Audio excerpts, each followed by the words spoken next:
Sad reality na kapag ang tao ay pumanaw na, after 1 hour ng libing mo, yung pamilya mo na umiiyak ay magsisiuwian na at magpapakain sa mga bisita.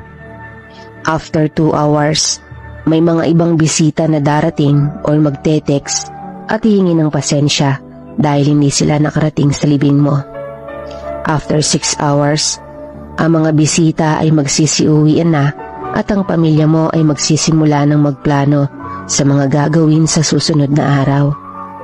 After 24 hours, yung naiwan mong cellphone ay may mga message na darating sa pag-aakala nila na buhay ka pa. Pero ang hindi nila alam ay nag-uumpisa ng kinakain ng bakterya ang iyong katawan. After 5 days, yung pamilya mo ay salo-salo ng kumakain habang ikaw ay nabubutas na ang katawan at lumalabas na ang mga dugo dahil sa bakterya. After 1 year, may mga tao na makikita ang mga larawan mo at may isip ka ng panandalian habang ikaw ay buto na sa loob ng iyong libingan. Real talk, lagi mong tandaan na napakaikli lang ng buhay sa mundo at madali ka ring makakalimutan ng tao.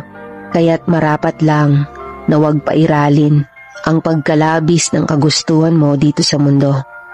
Huwag puro ka-estresan ang gawin mo dahil sa ayaw at sa gusto mo, lilisan ka rito.